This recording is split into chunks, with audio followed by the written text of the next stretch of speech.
جشن آزادی کی دھوم ہے اور مختلف طبقات اپنے اپنے انداز میں پاکستان کے قیام کی خوشیاں منا رہے ہیں۔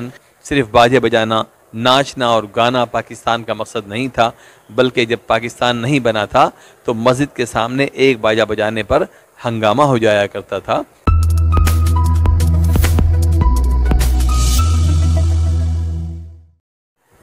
سیاسی پوائنٹ کے ساتھ قاضی احمد نورانی صدیقی آپ کے سامنے حاضر ہے۔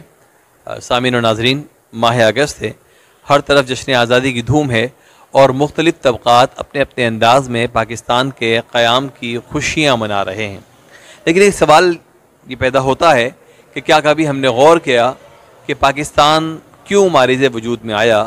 ہمارے آباء و اجداد نے تاریخ کی یہ یادگار قربانیاں کیوں دیں؟ شہداء نے اپنا لہو دیا، ہماری ماؤں بہنوں نے اپنی عزتیں قربان کر دیں، گھر بار، پرکھوں کی زمین، نشانیاں سب کچھ چھوڑ کر ہم چلے پاکستان کی طرف، ایک ہجرت کی۔ اس کی وجہ کیا تھی؟ اس کی وجہ یہ تھی کہ ہم چاہتے تھے کہ ایک ایسے خطۂ ارضی میں آ جائیں جہاں ہمارا دین، ہماری مال، جان، عزت و آبرو محفوظ ہو۔ کیا ہم نے پاکستان پہنچنے کے بعد پاکستان کے قیام کے مقصد کو حاصل کرنے کی کوشش کی؟ مقصد کیا تھا قائم پاکستان کا؟ یہ ہمیں غور کرنا ہے۔ ہم حکمرانوں کے طرز عمل پہ نہ جائیں، بلکہ سوچیں کہ ان لاکھوں قربانیوں کا ماحصل کیا ایک ایسا پاکستان ہے جہاں اسلامی احکامات کی کھلی خلاف ورزی کی جائے گی؟ نہیں، ہرگز نہیں۔ رمضان کی عظیم راتوں میں، شب قدر کی ساعتوں میں ملنے والی یہ نعمت خداداد ہے۔ مبلغ اعظم شاہ عبدالعلیم صدیقی علیہ الرحمہ نے اسے قدرتی پاکستان کہا تھا۔ یہ نعمت خداداد ہے، آؤ اس نعمت کی قدر کریں۔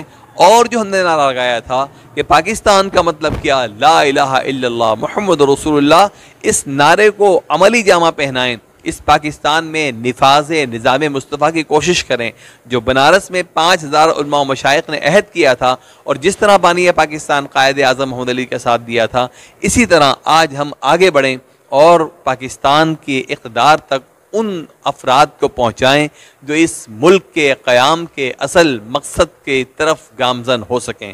عزیزان من، صرف باجے بجانا، ناچنا اور گانا پاکستان کا مقصد نہیں تھا، بلکہ جب پاکستان نہیں بنا تھا تو مسجد کے سامنے ایک باجا بجانے پر ہنگامہ ہو جایا کرتا تھا، ہماری غیرت جاگ جایا کرتی تھی۔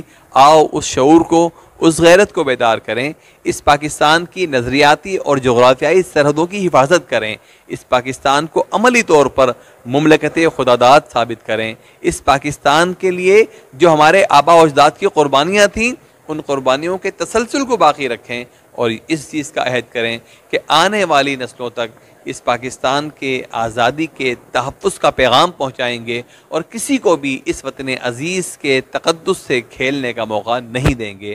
اللہ اور اس کا حبیب ہمارا حامی و ناصر ہو۔ سیاسی پوائنٹ کو سبسکرائب کیجئے اور لائک کیجئے اور گھنٹی بجانا نہ بھولیے تاکہ آپ کو ہماری نئی ویڈیوز کا نوٹیفیکیشن ملتا رہے۔